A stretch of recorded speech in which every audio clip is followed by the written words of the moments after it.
Assalamualaikum warahmatullahi wabarakatuh. Selamat berjumpa lagi di channel Jas Merah.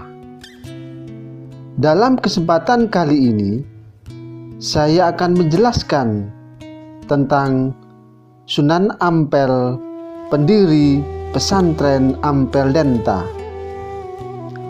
Bahwa Sunan Ampel merupakan salah satu wali yang berdakwah di tanah Jawa, tepatnya di kota Surabaya.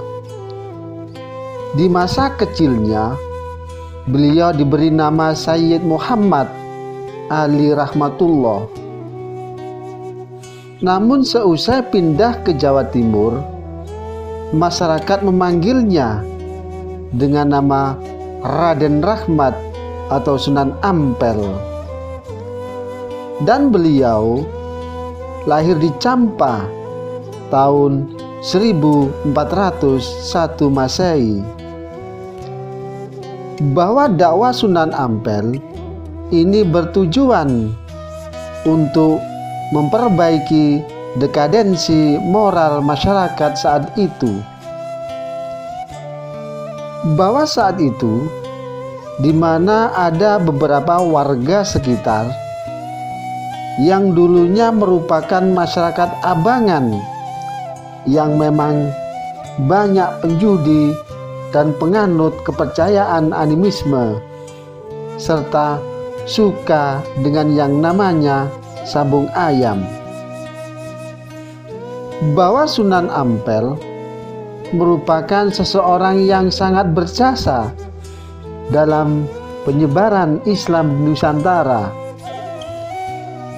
Dalam perjalanannya ke Trowulan, yakni ibu kota Majapahit, beliau singgah terlebih dahulu, yakni di Palembang dan Tuban, untuk menyebarkan agama Islam di kawasan tersebut. Bahwa kehadirannya merupakan titik balik sejarah keagamaan masyarakat Majapahit dari pemeluk Hindu menjadi Muslim. Bahwa setiap wali memiliki cara yang unik untuk menyebarkan ajaran agama Islam di tanah Jawa, termasuk juga Sunan Ampel memiliki cara sendiri untuk menyebar luaskan ajaran agama Islam. Tanpa beliau, mungkin kisah-kisah penting perjalanan Islam di tanah Jawa tidak akan pernah terjadi. Oleh sebab itu, Sunan Ampel selalu berusaha secara maksimal, yakni untuk menyebarkan agama Islam di Pulau Jawa. Sehingga pada suatu hari, Sunan Ampel dan rombongannya yakni berada di kota Surabaya, yang kemudian disebut dengan Ampel Denta. Rombongan tersebut melalui desa Krian serta Wonokromo hingga memasuki Kembang Kuning. Selama dalam perjalanan, beliau juga berdakwah kepada penduduk setempat yang dilaluinya. Bahwa cara berdakwah yang digunakan saat itu cukup unik, yakni beliau membuat kipas yang berasal dari anyaman rotan. Bahwa kipas tersebut kemudian beliau bagikan kepada masyarakat setempat secara gratis, sehingga para penduduk dapat menukarkannya dengan kalimat syahadat. Penduduk yang menerima kipas tersebut sangat senang, sehingga dengan cara tersebut semakin banyak orang yang berdatangan kepada Raden Rahmat.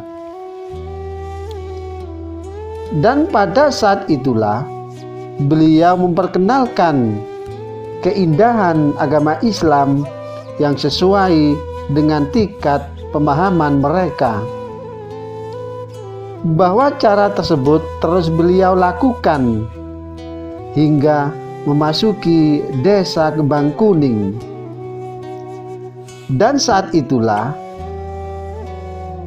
desa tersebut masih seperti hutan dan banyak rawa-rawa. Dengan adanya karomah Raden Rahmat beserta rombongannya kemudian membuka hutan dan mendirikan sebuah masjid sebagai tempat sembahyang yang sangat sederhana.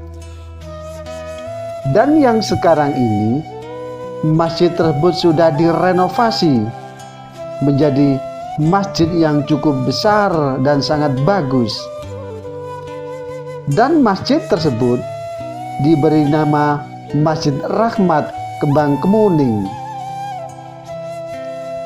Di tempat tersebut Raden Rahmat bertemu dan berkenalan dengan dua tokoh masyarakat pada waktu itu, yakni Ki Waryo Sarojo dan Ki Kembang Kuning.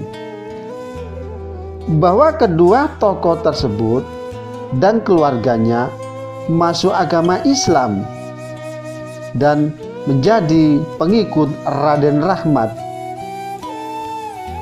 Dengan adanya kedua tokoh tersebut membuat semakin mudah Raden Rahmat untuk melakukan pendekatan kepada masyarakat, terutama kepada masyarakat yang masih memegang teguh adat serta kepercayaan lama. Bahwa beliau tidak langsung melarang mereka, melainkan memberikan pengertian sedikit demi sedikit tentang pentingnya ajaran ketauhidan. Jika mereka sudah memahami ajaran tauhid, maka dengan sendirinya mereka akan meninggalkan kepercayaan lama yang bertentangan dengan ajaran agama Islam. Dan sesampainya di tempat tujuan, pertama kali yang beliau lakukan adalah dengan membangun masjid sebagai pusat kegiatan ibadah. Dan karena beliau menetap di Ampel Denta dan menjadi penguasa di daerah tersebut, kemudian beliau dikenal sebagai Sunan Ampel. Dan setelah itu beliau juga mendirikan pesantren sebagai tempat untuk mendidik putra bangsawan. Dan pesantren itu bernama Pesantren Ampel Denta. Demikianlah kisah tentang Sunan Ampel, pendiri Pesantren Ampel Denta.